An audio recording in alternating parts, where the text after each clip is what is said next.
Welcome to Backyard Philosophy, a podcast where a couple friends grab some cold ones, sit around the fire, and talk about science, philosophy, and history. Crack one open, sit back, and get a good laugh as we discuss everything from automation to why the meaning of life is 42.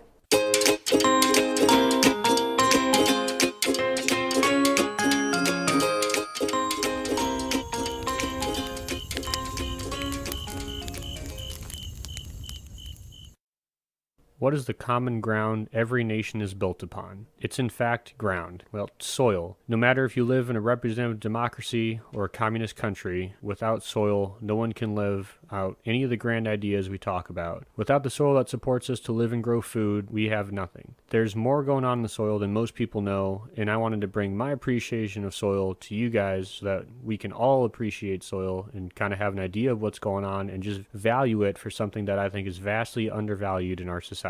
I would completely agree with that, Nick. Soil is something we all take for granted. Come from everything we need to eat to the ground we even walk on. We probably go by it every day without even thinking about it. Yep, and it is, besides water, something that we need to survive. No, we can have as much water as we want, but without soil and the microbial activity and fungus in soil, we probably couldn't grow all the food that we need. But before you get into that, Nick, how you doing? What are you drinking? I'm doing good. I'm drinking a Shiner Bock, a little Texas beer for you, Mike. I appreciate it. I'm joining you with some Buffalo Trace, some bourbon, kind of my go-to. But I'm actually so excited about soil, Nick. It's really weird for me to say because it's like fractals. It's a world inside of a world. And I'm really hoping to learn a lot, and I assume I will. Yep, and for those of you who have taken a soils class or something, this one might be a little bit elementary, but I wanted to go over kind of everything that's pertaining to soils. So you know who you are. I was going to start talking about how soil is formed. Soil has to come from somewhere. It doesn't just appear overnight. In fact, it takes, well, depending on the soil, sometimes thousands, millions of years, sometimes a few years to form. There's 5 factors that affect the formation of soil, and one of the most important is parent material. Pretty much most soil is degraded minerals that come from weathering of rocks, volcanic ash, sediment moved by erosion from streams. At one point, all those little pieces of dirt used to be part of a bigger rock or organic matter, but they came from somewhere. So that's going to be, when it breaks down, whatever element it was, probably like a sandstone or a basalt, but you break it down further into sulfur or, whatever element that makes up that kind of rock. Next soil forming factor is climate. So climate, as we all know, determines how much plant and animal life and how much decomposition occurs. It really affects the amount of water for erosion. The soil temperature is important for microbial activity. Too hot, you won't get a lot of microbial activity. Too cold, and you won't either. The amount of rainfall causes leaching of certain minerals in the soil. Rain causes runoff. It does that same thing to elements that are already in the soil. So anything that's a little bit water soluble. So in areas like more coastal areas, you get a lot of rainfall and you have always warm, never freezing, never too hot, never too cold. There's a lot of decomposition that goes on. So you see more organic matter build up in your soil. You also see more erosion just because you get more rainfall. Another soil forming factor are the living organisms that are in your soil. So this includes anything from earthworms, which that's probably all of our first experience into soil organisms. Bacteria, fungi that live in the soil that do help plants grow, decompose things, fix nitrogen, phosphorus, whatever. We'll get into living organisms a little bit later. There's a huge scale of things that are covered by those animals. Bacteria, fungi. Well, I didn't eat them, but I didn't also not play in them. Nick, were you one of those kids who ate mud and worms as growing up? I did collect insects occasionally. That's fair. I think every kid was playing in the mud at one point. But in insects, it includes earthworms, obviously, but there's a lot of different insects that have different effect on the soil. Another one is burrowing animals. So think like moles and rabbits and snakes. Anything that digs a den, that's going to affect the soil because, they're digging it out. It's also going to affect where the water flows. Water is going to flow down into there and get in the groundwater deep, and they're going to deposit organic matter, whether it be from leftover meals, feces, whatever. That's going to play a role in how the soil is made. I also imagine burrowing animals like worms are really good at rotating the soil, heavy minerals sink to the bottom and help bring them back up and get like a little cycle going. Yeah, they create pores in the soil and they help break it up. And we'll get there a little bit later, but that is an important aspect of earthworms' role in creating healthy soil. The fourth soil forming factor is landscape position. This is where is the soil, right? So where rain falls, where rain accumulates, it's all going to have an effect. If you have something on the side of a mountain and there's nowhere for water to run off and all that water collects there, you're going to get really wet, saturated soils. It's going to be boggy. I mean, you can picture this really boggy ground right now. There could be soils 5 feet over that there's bedrock or something, or there's no bedrock that doesn't keep that soil moisture there and allows that water to drain, and it's going to look completely different. It could be the same exact soil content. You could have the same percent sand, silt, clay. Everything could be exactly the same, just the amount of water, but to our eyes, those are going to be two very different soils. Another aspect of landscape position is, where is it? Is it a south slope or north slope? You're going to get different sunlight, because of that, different plants that grow there. If it's a steep hill, you're going to have a lot more erosion going on. Water travels faster down the steep hill, so it brings more sediment with it. It's like a soup almost, Nick. Depending on what ingredients you add and when, you get different results. Yep, exactly. And the last one is one of the most important ones, time. How long has that soil been in contact with soil forming factors such as plants and animals? So look at like Michigan. Michigan is, or at least Upper Peninsula, it's kind of little rolling hills in a lot of places. That's sediment runoff from glaciers when there used to be glaciers there. It took thousands of years for all that runoff to turn into the productive soil that we know up there today. And not to mention decaying animals, like you mentioned earlier. Yeah, exactly. So all that time organic matter is growing and decomposing. It adds bits and pieces back to the soil. And one of the examples I think is good for this one is, think of like an alluvial floodplain. So every year where it floods out and you get a fresh deposit of new sediment, all that stuff is really productive. That's a very young soil. But if you go further up on the floodplain where it hasn't flooded in a long time, it's probably going to be the same mineral makeup. I mean, it's still just leftovers of flooding, but it's had a lot more time to interact and decompose, so it's going to be pretty different soils when you look at it, even though on an elemental scale it's probably pretty similar. I guess appearances can be weird to the human eye, like you mentioned, Nick, with all these the south slope and rain and no rain. I mean, think about all the different soil there is in the world. I mean, think about all the different animals in the world. That's millions. And then you add on to the microorganisms, the creatures that make up the sands in the Sahara compared to the rainforest. There's a reason why the rainforest is the rainforest. There's so many minerals and so much organic matter decomposing and going back to the soil, making it fertilizer for the land. And the Sahara, where there's kind of only a few minerals, it's not got all the ingredients to make that organism soup, so to speak, for life to expand on. Yep, I'm glad you kind of brought up the Sahara. So each soil, every soil you hold, no matter where you are, is made up of sand particles, silt particles, and clay particles. And so that's called a soil texture. Certain textures will have more of each, and each of those, however much they have, determines some properties. So if you have very clay particles or very clay soil, clay is the smallest particle. Like, think if a soil or a sand particle is the sun and clay particle is like the earth. Did not know clay was that small. Yeah, it's very small. And because of that, it has a lot of different places for little pores inside it that helps water hold there. They're called micropores. And these micropores in clay help hold water longer than macropores and bigger pores in soil and silt and sand particles. Now you want a mix of everything, right? So the clay particles that have the small pores, the water in there is held together with adhesion and cohesion. The macropores in soil or in sand, the giant particles, everyone can picture sand, right? On a beach, it gets wet as the tide goes in and out, and then pretty soon after the water stops hitting it, it dries out quickly. It's because it doesn't hold water like the silt and the clay do. So they are quicker to take up water because it doesn't take much work for sand or in those big pores for water to come in.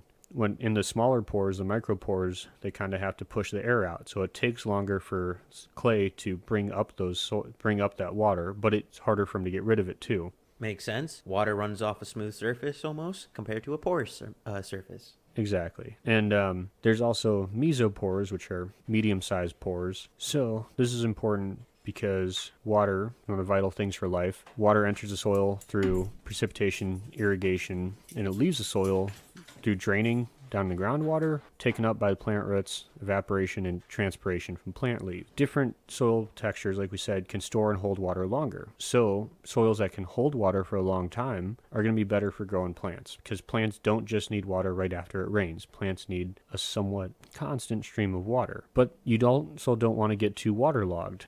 Like we talked about kind of the boggy soil earlier, there's only a few plants that can live in that kind of soil. To kind of break it down with the sand, silt, and clay, sand particles are between 2 to 0.05 millimeters. Silt particles 0.05 to 0.002 millimeters. Clay particles are 0.002 millimeters. They're very small. There's a triangle that people use, and like we said, to determine clay texture or soil texture, determine how much sand, silt, and clay is in it, because it can kind of give you an idea of how it behaves. You can also figure that out by rolling that same soil in your hand. There's different tests and stuff. You'd have to look up the paper, but it goes something like, if you pinch a little bit of soil in your hand and wet it down a little bit, and you roll it between your fingers and it curls, then it's something else. If you can make it curl to a certain length, then you got this much clay in it, which is just kind of interesting. It's how they used to do it before they could have machines figure everything out for us. That is very interesting. Did not know that. Probably be a great benefit for explorers trying to figure out fertile land.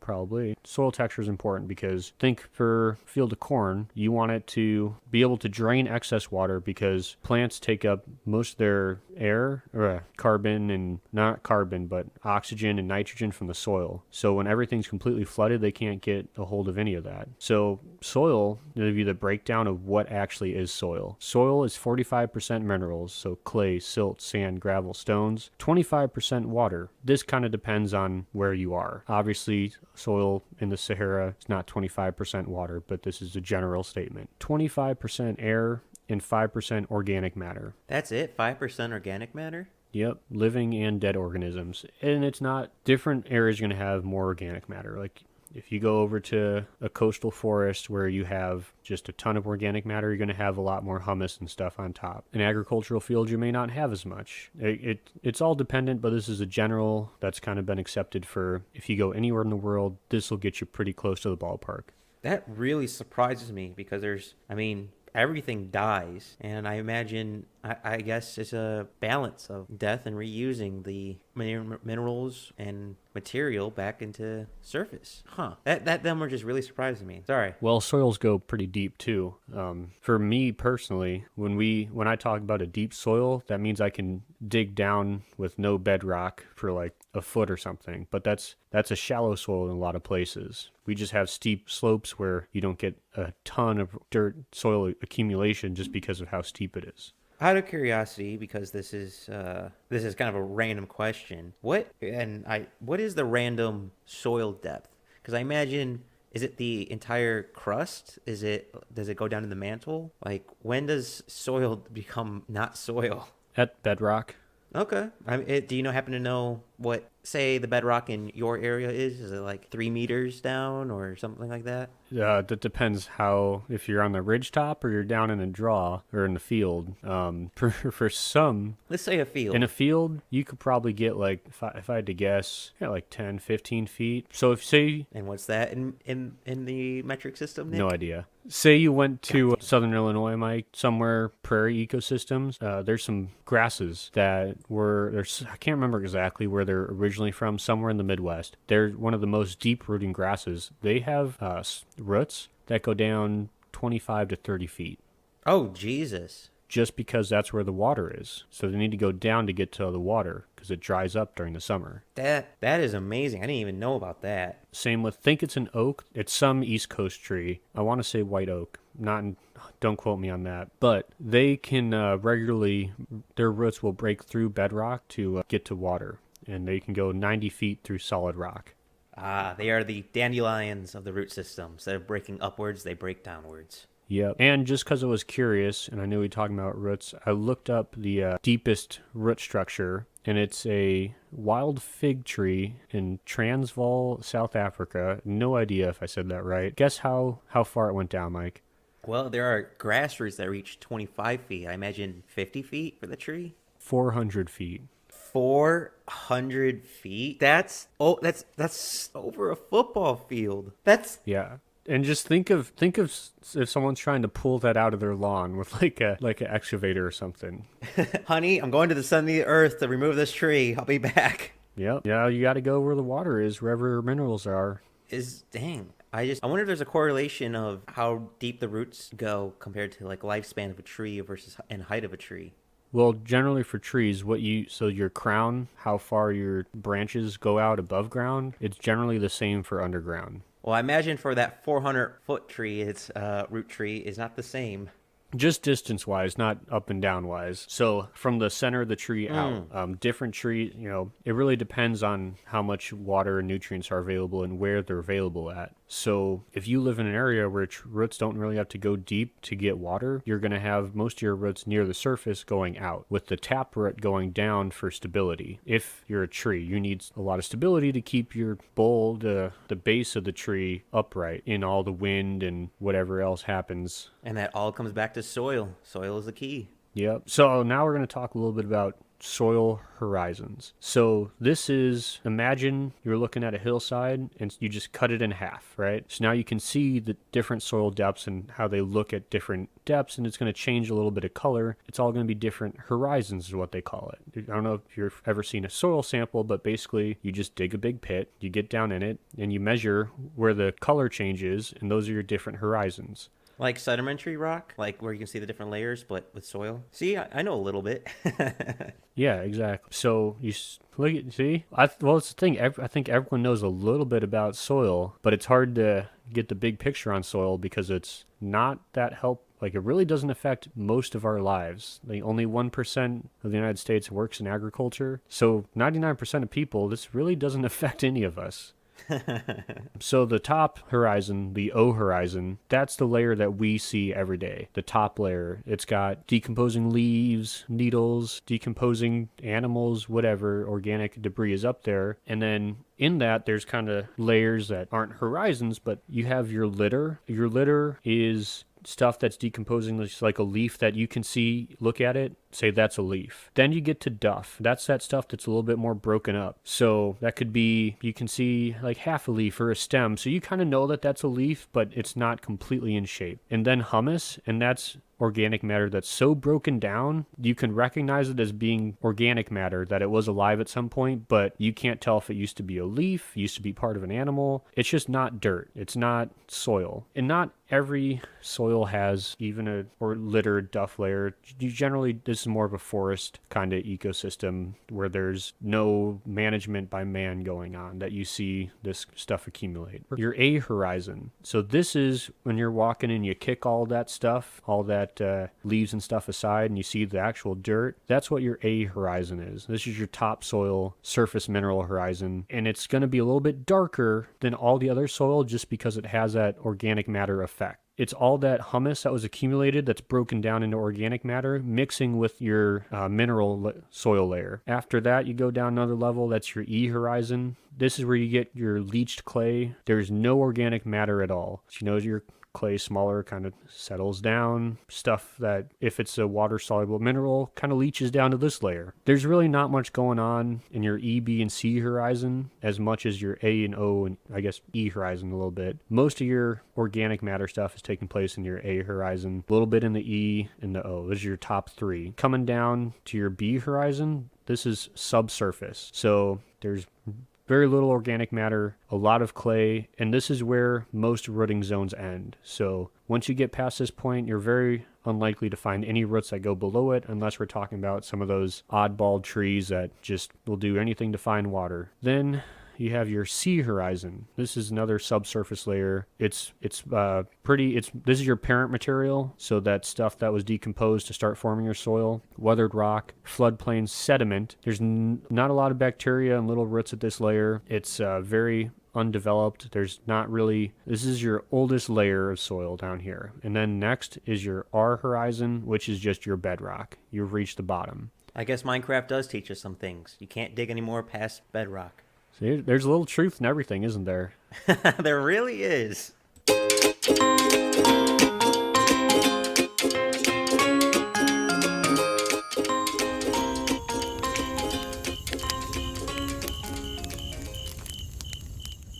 Thanks for listening to the Backyard Philosophy Podcast.